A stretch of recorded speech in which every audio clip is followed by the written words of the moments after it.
തന്നെ ഇതുപോലത്തെ ഇച്ചിരി എന്താ പറയുക റിസ്ക് ആയിട്ടുള്ള വർക്കുകൾ റിസ്ക് എന്നല്ല ഇച്ചിരി നമ്മൾ മെനക്കെടുന്ന വർക്കുകൾ ഉണ്ടെന്നുണ്ടെങ്കിൽ സമാധാനമായിട്ടും എന്താ പറയുക ഒരു ഫ്രീ മൈൻഡിൽ ചെയ്യണം. എന്നാൽ മാത്രമേ ഇത് സക്സസ് ആവൂ, അല്ലെങ്കിൽ സക്സസ് ആവില്ല. കാരണം നമ്മൾ ഈ ഹീറ്റ് കൊടുത്ത് ഇത് ഇളക്കിയിട്ട് ഈ ബട്ടൺ ഇളക്കി അപ്പുറത്ത് വയ്ക്കാൻ പോകണം. ഇതിൻ്റെ അകത്തിരിക്കുന്ന ആ ഒരു പ്രസ്സിങ്, ആ ലോക്ക്, നമ്മൾ പവർ ബട്ടൺ എന്ന് പറയുമ്പോൾ ഇങ്ങനെ നടുക്ക് പ്രസ് ചെയ്യുന്നതാണ്. അത് ജസ്റ്റ് ഒന്ന് കരിഞ്ഞാലും പ്രസ് ആവില്ല. പിന്നെ ഈ ബട്ടൺ വേസ്റ്റ് ആവും, പിന്നെ എടുത്ത് കളയാനേ പറ്റത്തുള്ളൂ. അതുകൊണ്ട് നൈസിന് ഹീറ്റ് കൊടുത്തിട്ട് വളരെ വളരെ സൂക്ഷിച്ച് നൈസായിട്ട് കണ്ടോ എടുത്ത് മാറ്റി. ഇതിൻ്റെ അകത്ത് ഫുള്ളും അകത്തിരിക്കുന്ന സ്പ്രിങ് ആക്ഷൻ പോലെയാണ്. കാരണം ആ ഒരു ബട്ടൺ അകത്ത് ഇത് വേറൊരു വീഡിയോയിൽ ഞാൻ ഈ ബട്ടൺ ഒന്ന് പൊട്ടിച്ച് കാണിക്കാം. എന്ന് പറഞ്ഞാൽ അകത്ത് ചെറിയൊരു പ്ലാസ്റ്റിക്കും അല്ല, അതൊരു എന്തൊരു മെറ്റീരിയലാണെന്ന് അറിയാൻ വയ്യ മച്ചാൻ, എന്തായാലും കമൻറ്റ് ചെയ്യാൻ മറക്കല്ലേ.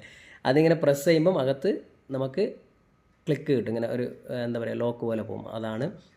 അപ്പോൾ ഞാൻ അവിടെ എടുത്ത് വെച്ചിട്ടുണ്ട്. ചെറുതായിട്ട് ഓവർ ഹീറ്റ് ആയാലും